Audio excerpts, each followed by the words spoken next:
Welcome to another episode of Justice for the Missing. This evening we have the family of Chip Campbell with us. Do you guys mind introducing yourselves and telling us how you're related to Chip? My name is Laura Campbell Buck. I am Chip's oldest sister. And I'm Lesa Kissoon. I'm Chip's third sister. Okay, thank you, ladies. Lesa, you want to tell us what Chip was like as a child? Absolutely. First, I think it's good to have an understanding of our family. My father, Reggie Campbell, was married to a woman named Ellen, and they have 4 children. She died. Meanwhile, Shirley Gray and her husband were unable to have a child, so they adopted a girl named Donna Sue. A little while later, he died, and so my dad married Shirley, and we all became blended one family. Shortly after, she found out that she was pregnant, and she ended up having Chip. So Chip was the baby of the family. He was born December 1979.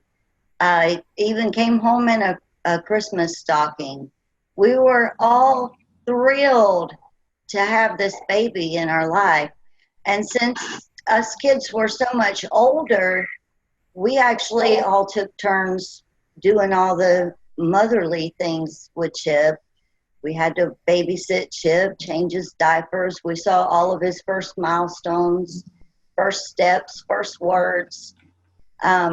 We took care of him, and we watched him grow. And Chip, growing up, he was pretty much a typical little boy. He liked to play with his cars and play in the dirt. And we all had a good time with Chip.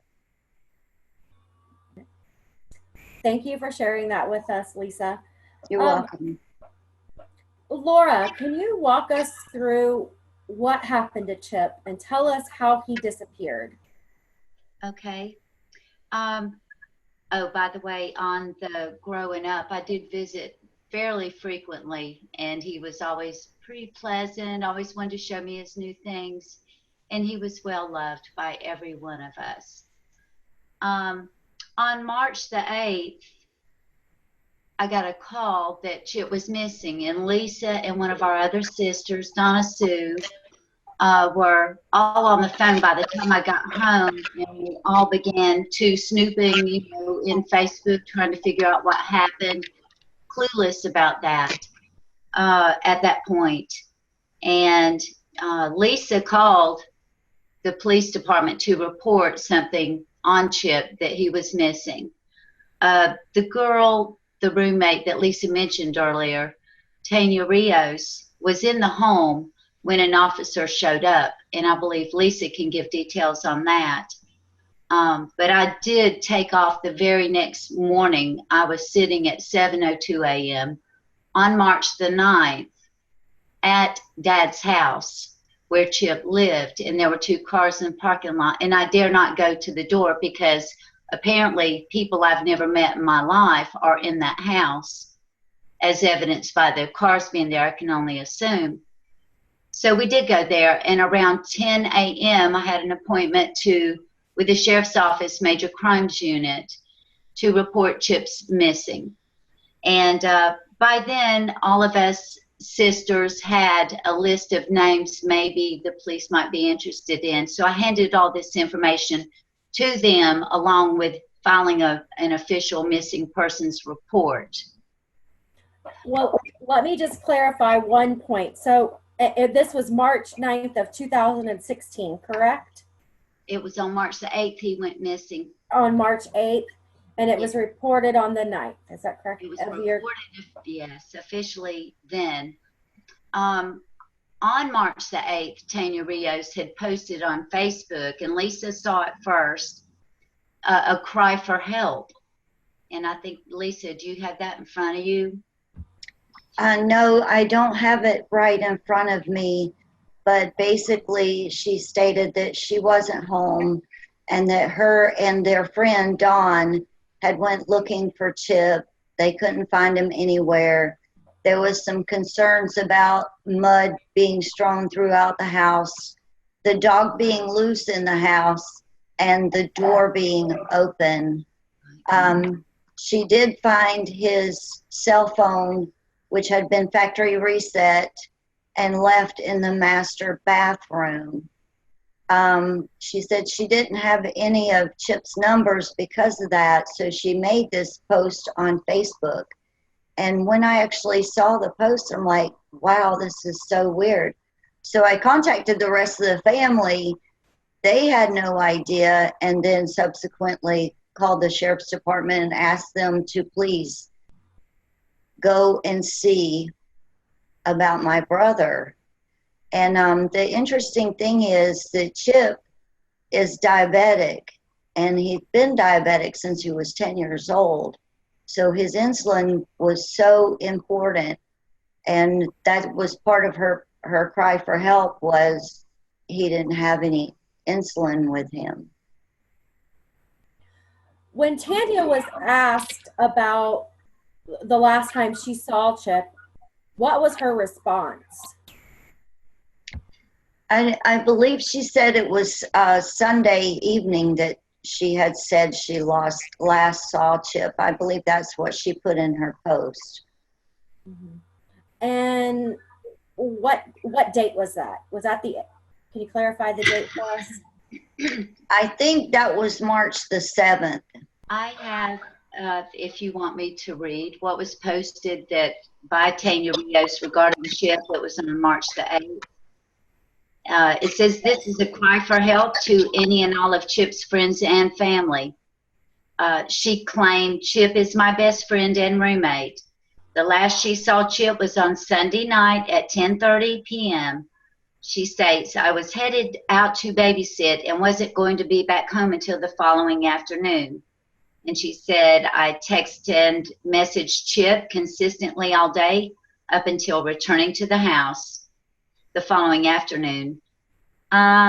His phone went straight to voicemail all day and no texts were responded to. Tanya claims, so I figured that he lost his phone. When I got home, the house was in disarray and Chip was missing in action. His phone was located in the master bedroom and with the battery out of it. His wallet wasn't here, so he does have it wherever he is.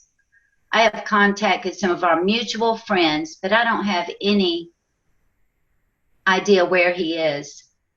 Anyway, she goes on, and that's basically, she did talk about the insulin pens that Lesa was talking about. But anyway, that's how it began. So what were the next steps that were taken to find Chip? Yeah, after I called the sheriff's department and talked with them and asked them to go and do a well check to see what's going on over there. I think it was a deputy named Kessler who came to the house, and he said the house was a mess. And Tanya and Dawn were there. He questioned them, and then subsequently he went a couple of doors down to our aunt's house and questioned her. And that's when they realized that she had a .38 pistol missing. Were there any further sightings of Chip after this? A couple of days later, the police were able to find the very last sighting of Chip. He's on video. It was March the 8th, sometime around 2 to 4 in the afternoon. He was carrying 2 backpacks, and he went in the bathroom. And when he came out of the bathroom, he didn't have either backpack with him. And I guess a few days later, they found the 2 backpacks in the dumpster. Furthermore, on the video, when you zoom it, you can see it appears that Chip has a black eye. And nobody has any idea where that black eye came from? No. Well, can you kind of give us a rundown of what your experience was like working with the local sheriff's department on Chip's case and how they have assisted you guys? Laura, you want to take that one? Yeah, I will. When I reported on March the 9th to Bob Johnson, he immediately got into action, assigned a detective to the case, and we were given a case number. And immediately the detective contacted and asked for a family meeting to get some input from all of us, anything we might know, anything to kind of put him in a direction. So we did that, and he gave me a phone number for Class Kids Search and Rescue, and it's an accredited search and rescue that works also with the Sheriff's Department for missing people. And I called that number that same day, and we got a case number with Class Kids, and they began putting together a flyer. And within a couple of more days, they had a search team ready to go and did that search in the home. They have dogs that are trained to pick up on human scent from our body releases certain chemicals, and these dogs are trained to pick it up. They did not detect or find Chip. They did not detect a evidence of any kind of struggle in the home, although we still question, maybe something has happened in the past at some point, because there is a big ding in the wall that looks like it could have been about Chip's height, and there is a hole there. So, but anyway, Class Kids has been very instrumental. And not only that, they helped us get the flyers put together, made suggestions where to go, because we were completely clueless about what to do. We don't sit around wondering, oh, well, if so-and-so goes missing, what are we going to do? We didn't know. And they're a blessing. Yes, they really are, aren't they? So what is the present status of Chip's case? Chip's case is still open and active. I would like to talk a little bit more about the condition of the house, because when we all dropped our lives essentially when Chip went missing, so that we could go and look for him and try to find out what's going on. So every one of us was right there. When we first went to our father's home, we were surprised because there was this really big burn pile to the side of the house, and they were burning pots and pans and spoons, and there's a butcher knife in there and just random things. But when you go in the house, there's no utensils in the kitchen at all. And this is my father's home of his entire life, and there was plenty of utensils, but now you can't find a spoon or a fork or anything in that kitchen. Also, there's like random spots in the house where there's damage. Up by the kitchen wall, as Laura had pointed out, there is a ding in the wall, and it's about this big around and about the height of where someone tall head could have possibly hit the wall. There was a lot of paraphernalia in the house. There was so many things that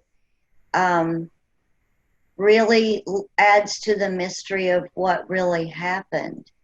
Why would the dog be left loose in the house with the door wide open? Because anybody that knows Ward Basin Road in Milton, that road is like a raceway. People race up and down that road to get to the interstate.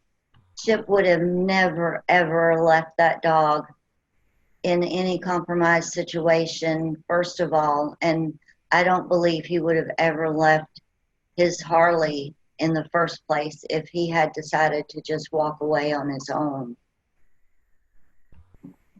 When you mentioned the utensils not in the house and a burn pile, what does that tell you? What is that indicative of? Like, does it point towards a certain drug use? We were all clueless, believe it or not, because none of us have ever experienced anything like that. We had never been, any of us, into any kind of drugs or anything like that. So we were very puzzled, to be honest. And a couple months after Chip disappeared, though, our sister had moved into the home, Donna Kay, and someone strange knocked on the door and was asking about doing yard work. And she said he was so fixated on looking all around and asking her questions. What's going on here? Looking at the roof, looking all around the house. And it seemed suspicious. So the cousin had looked up this gentleman's name and found out that he's a felon. He's been to prison before. So he was dismissed pretty shortly. But then one of the private investigators that was helping us out a little bit says, you know, there's got to be something in the house that somebody wants. So she went in the attic and they found a suitcase full of drugs and equipment that looks like possibly somebody there was cooking, probably meth. A whole bunch of jars, like 6 pickle jars full of ready bagged, looked like individually packaged drugs. So is it possible that Chip got caught up with the wrong people? Do you think that might be what happened? I absolutely think that's what happened.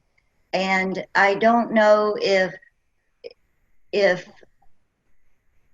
the reason why the burning of everything would be in the burn pile was Chip knew that Donna Kay was coming to live at that home.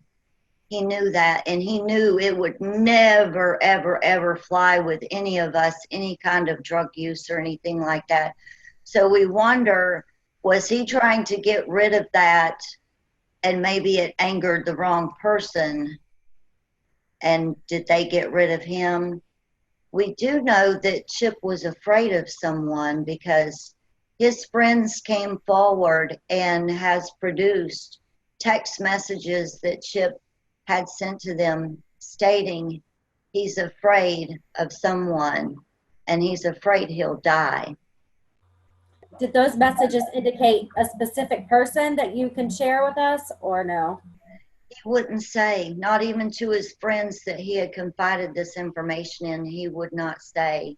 And there was an occasion where his friends had actually taken Chip out of the home to stay with them because he was afraid. Well, thank you for sharing all of that. That's very helpful information for people to know about.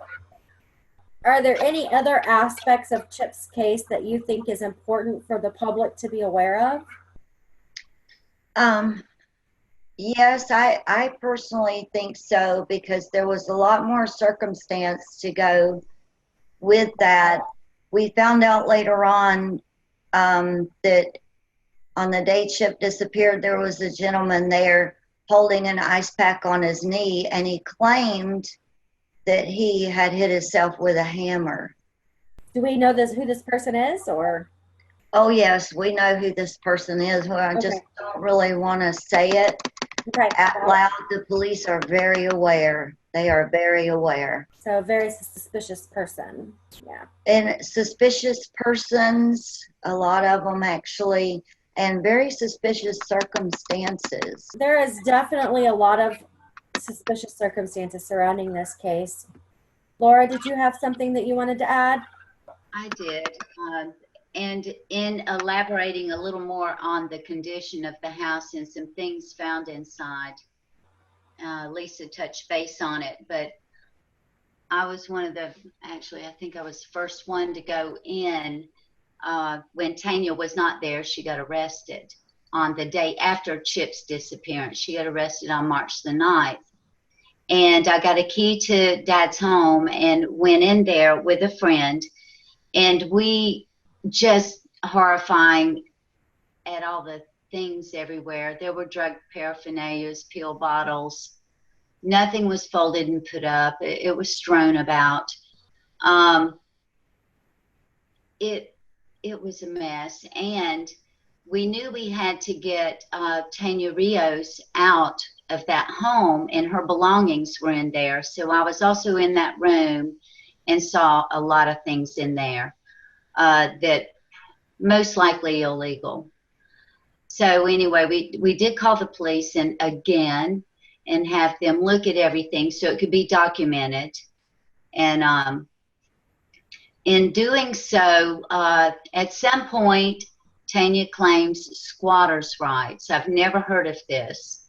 And as squatters' rights, apparently from research that I did on it, if in the state of Florida, someone invites you to come into your home and live, if they stay over 48 hours and you want them to go, they have the right to, they can stay. They can say, no, I'm squatters' rights and I'll stay here. And that's what Tainya did to our family.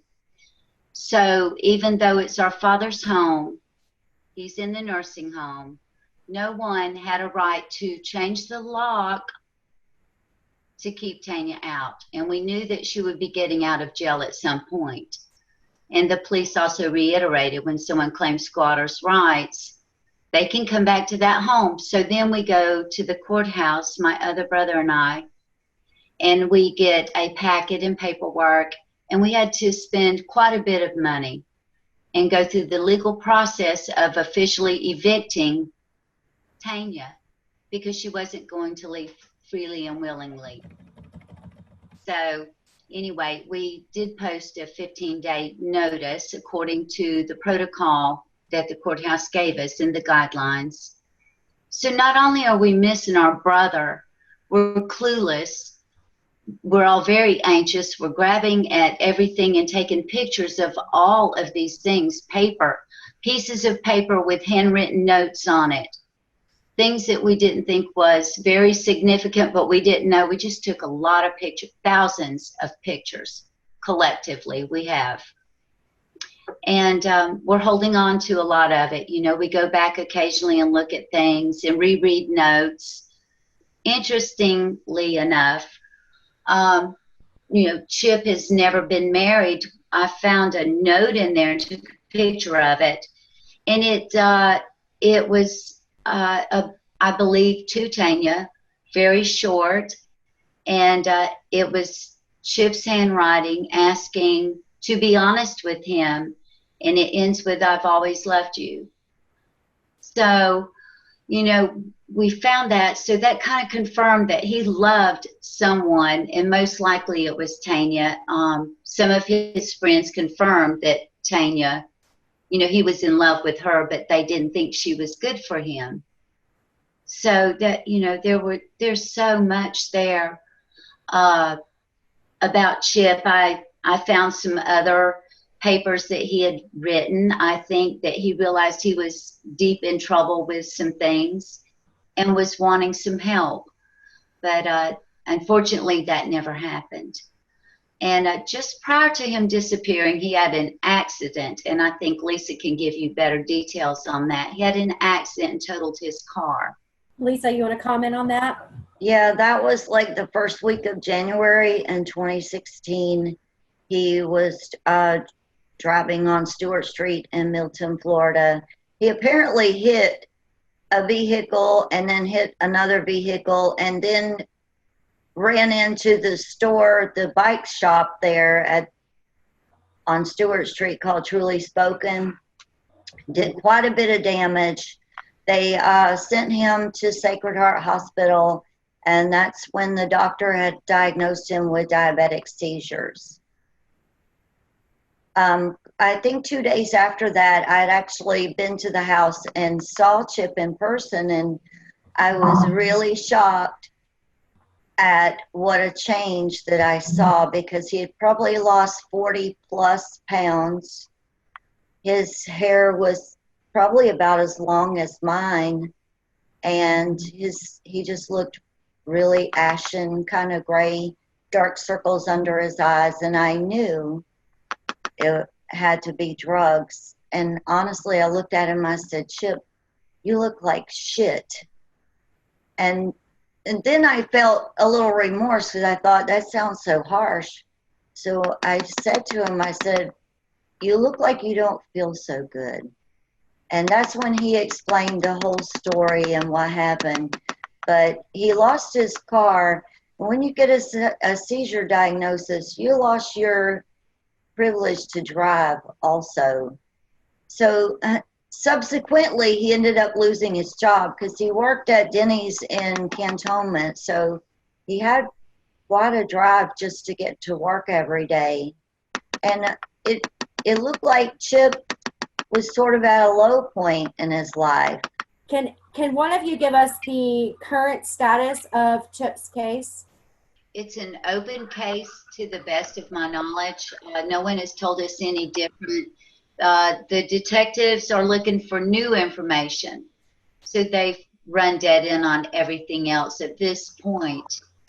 We do have a phone number, though, if there is anyone, whether you're afraid to come forth and say something you might know, or whether someone may have information that might seem insignificant. Maybe you saw Chip walking down the road when he left the Circle K. That can be reported anonymously, or you can give your name, either way, to Santa Rosa County Sheriff's Department at 850-983-1100 and ask for Major Crimes Department. You can call anonymously to Crime Stoppers at 850-437-STOP, or you can call Class Kids Search and Rescue at 855-733-5567. Thank you for sharing that. That's important. Lisa, do you guys have social media pages for Chip? And if so, which platforms do you have them on? And can you tell us how they can find them? Yes, Laura and I both run the Where is Chip Michael Campbell Facebook page. This is a question for both of you, or if one of you prefer to answer it. And this is something I've been asking all of my guests. What changes would you like to see in the realm of missing persons, whether that be laws at the local level or administrative policies and laws at the federal level? What I would like to see first and foremost is that it's taken seriously. I mean, I totally understand that if a child goes missing, that is a priority. But Lisa and I had this discussion a little while ago. But what I would like to see is maybe something like where when there's a missing person, I don't care if it's an infant to a 200-year-old person, that they take it seriously. Maybe they have people planted that do volunteer work that are just good at researching. Somebody who can get out there, take it seriously. Deputies, like a team that is specific to missing persons unit. If they could have something like that. The sheriff's office is overwhelmed. It's been our firsthand experience with the sheriff's office. They are overwhelmed with so much work. And not just missing people, it's all kinds of crime and all kinds of issues that come up that are legal and people need help. I think I would love to see that happen, where there is a missing persons unit for every county, every municipality. It would be hard, it'd be a large undertaking, I'm aware of that, but I would love to see that. And maybe they can have people that work from their homes doing nothing but the research to help law enforcement, hand their research over to them and let them follow up with what they, kind of filter. It would save time. I think it would get someone on the job quickly in investigations. And I know that there are search and rescue teams that do have people that, moms and dads, people that are disabled, but they are really good at research. Someone that can jump in, they know how to do it. They have hands-on and the experience is there, and work with law enforcement and speak the language of law enforcement and open their mind to the possibilities of where that person could be. even maybe even have suspicious people on hand. It's taken us months, actually the last 2 years, 2.5 years since Chip's been missing. We still look, we still go online, we still search social media. If they could have someone like that, would be great, that can do that kind of research, you know. I absolutely love the idea that you had of imploring people that can do this from their homes. I mean, that's an awesome idea. I really like that. So whoever's listening, they should think about using that tactic. Lisa, do you have anything that you want to add to that? I absolutely agree with Laura, her thoughts and ideas. We had discussed this for the last couple of days, what we could suggest maybe, or see some improvements. And to go along with that, I think maybe a little more training for the law enforcement departments with dealing with a missing person. An alarming statistic today is every 40 seconds, someone disappears. And what people don't realize until you experience it is what are families truly going through. You think about it. If you lose your phone, your car keys, your dog, people get so distraught and upset over those things. Try losing a loved one, someone you care about, someone that you were expecting home an hour ago and you haven't heard them. Think about how frantic you get when you start trying to find out where they are, find out what happened, and then when you find out details of what surrounded when that person disappeared, how scary, how frightening. I think when someone goes missing is actually worse than a death. So I really think that maybe further training with law enforcement would be definitely beneficial.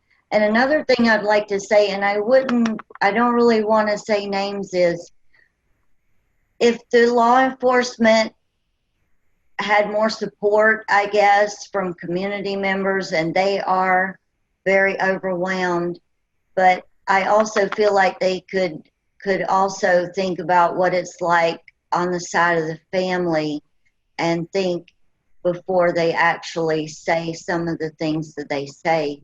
Because we had been told by a detective, Chip's a meth head. Meth heads disappeared.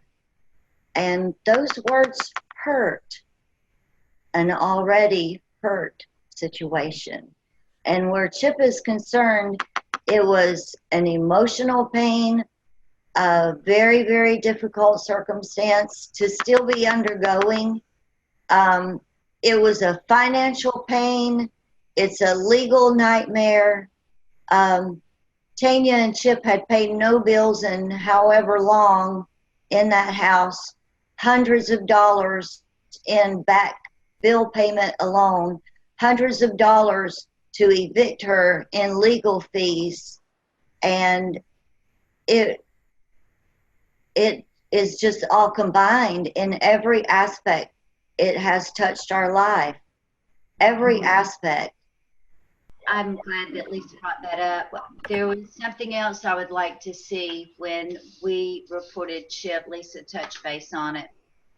I would really love to see unbiased, no stereotyping. If drugs are involved, they are still someone's child, sister, uncle, cousin, you name it. They are family. They are loved by someone.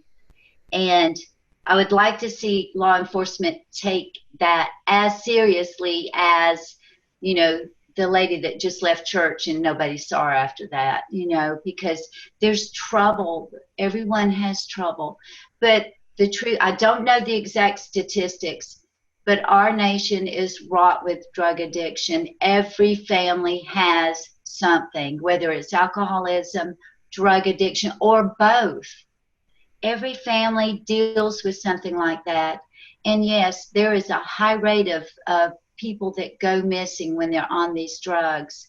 I think that better education, having people working from home that are familiar with it, can take it seriously, help the families deal with it, turn over information they might get, and it would be a process and take time. We've learned a lot from all of this and the experience and how things were handled in the beginning. I realized Santa Rosa Sheriff's Office did the best they could with what they had to work with. Unfortunately, we're probably not unique to many other missing persons cases they deal with. So, and the prayers and sharing and all of that is wonderful. And we do want that to keep coming and keep coming our way.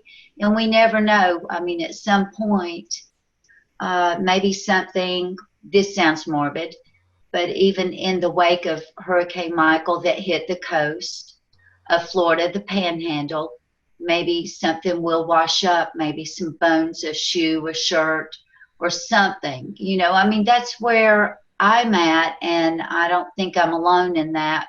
We wonder, so we need that closure, and we need everyone's help. We need people like you, Bonnie, that is willing and so unselfishly give of time to get our story out there about Chip. It's Chip's story.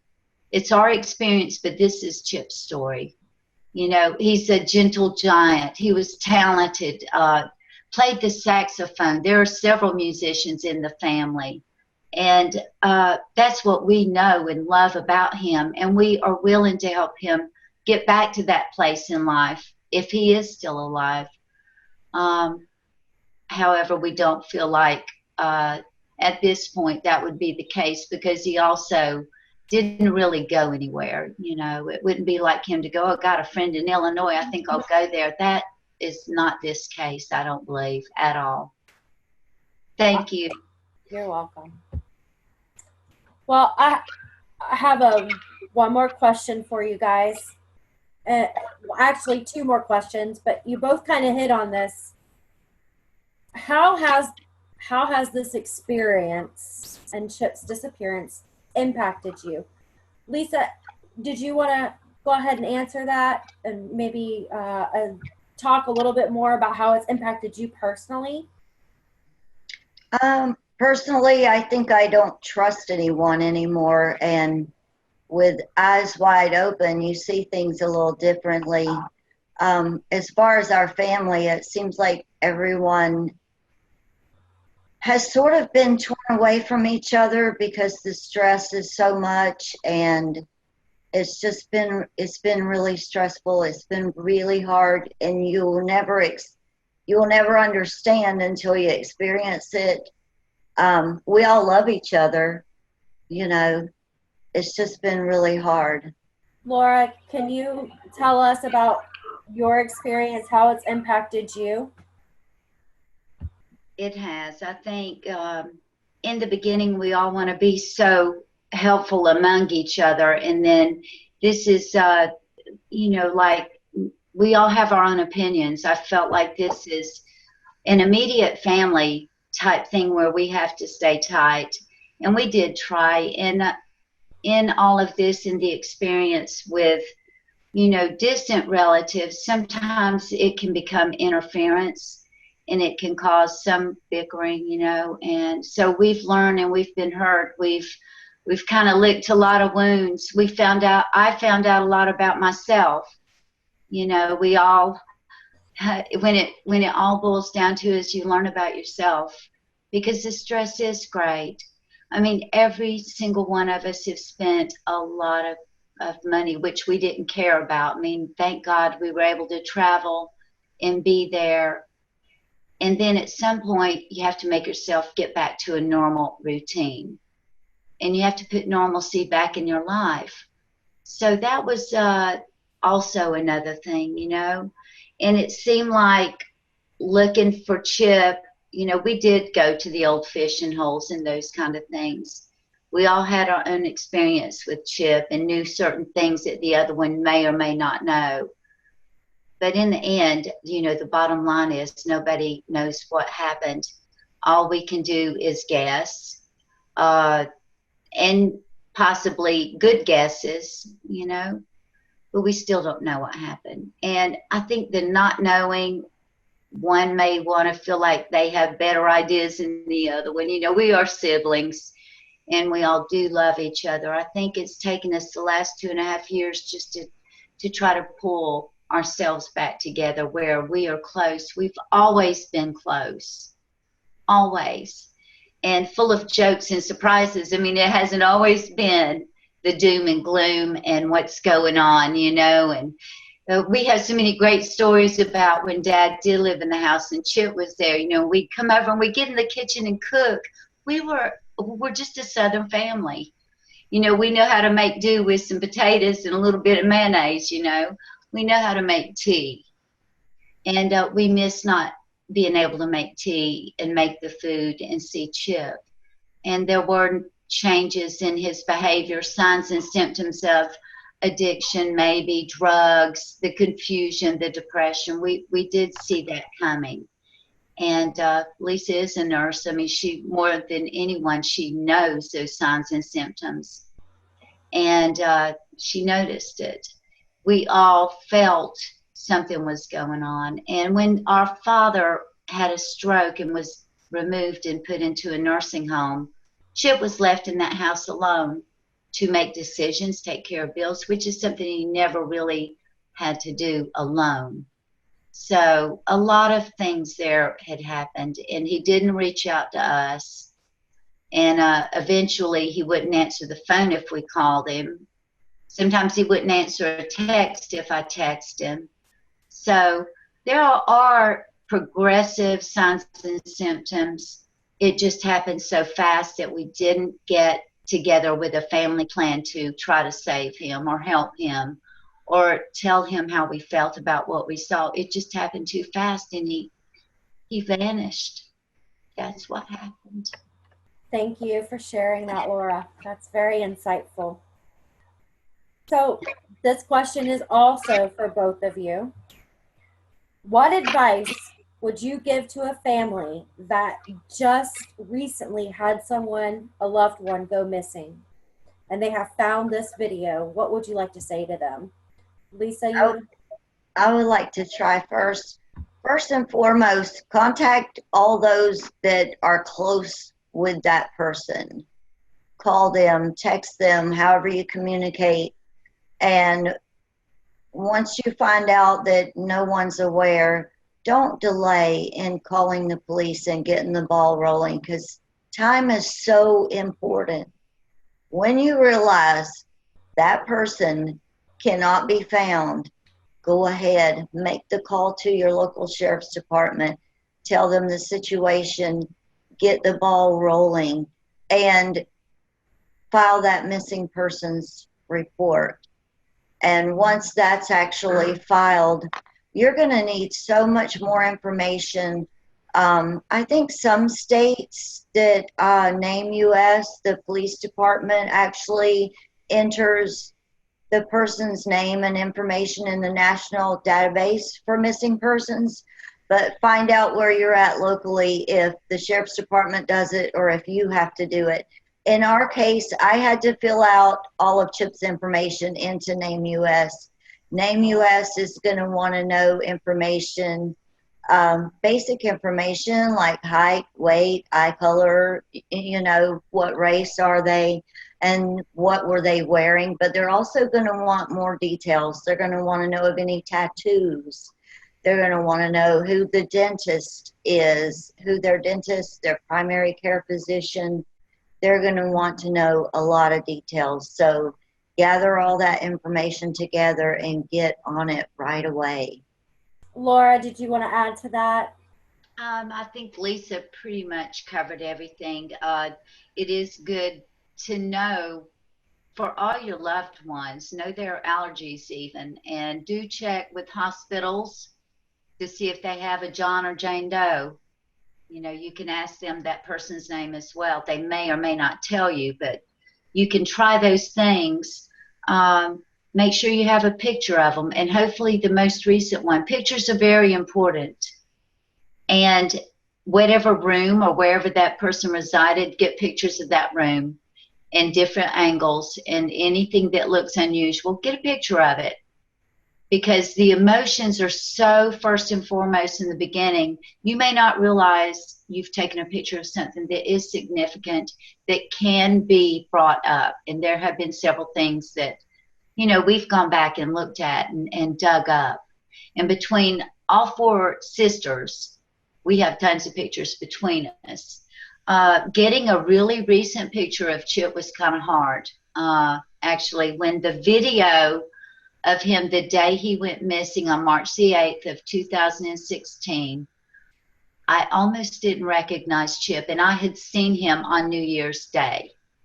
I saw him at my brother Reggie's house when Chip was there, and yes, he did look thin, but he looked even more so distraught, and I thought for a minute, it's not Chip, maybe it's someone that looks like him. And I also would like to say, don't forget, if you get a search and rescue team, to definitely get a police case number and ask them which search and rescue team that law enforcement agency works with. And I'm sure there are other teams out there that work with law enforcement, respected by law enforcement. They can be very instrumental in helping you. We actually got flyers and a lot of flyers. They handed us thousands of things that we could put out in stores and distribute. Grocery stores, just so that general public knows. There are quite a few grocery stores that don't mind at all. If you have a missing loved one, go in there with a handful of flyers and say, look, you know, Sally's missing, and if y'all would not mind, put this in a bag for your customers to see when they get home. So, you know, and things, that's just suggestions. You don't have to go all out and start nailing things to the post out there. You know, you can get them in stores where people will take the time and packing groceries and look. And then there's other places, fish camps, whatever the hobbies that missing person had. Go to places where they like to buy their stuff, or a fishing hole, you know, talk to people. So that's all that's all I've got. Thank you. Thank you. Well, ladies, that's all of the questions I have for you. I just want to say thank you, Bonnie. It's people like you that's actually helping make a difference. We really appreciate it. I've told you guys, I think a million times, I am so happy to be able to do this. And I'm really thankful that you guys are willing to talk to me and let me tell, you know, get Chip's story out to the public. So I hope people share this video and help keep Chip's story and information out in the public eye. So thank you. I would like to say one last thing to anyone who's contemplating drugs, or if you're using drugs, find help. Because if the drugs don't kill you, the people around them will. I totally agree with Lesa. That is a powerful statement. Very powerful statement. Thank you so much, Bonnie.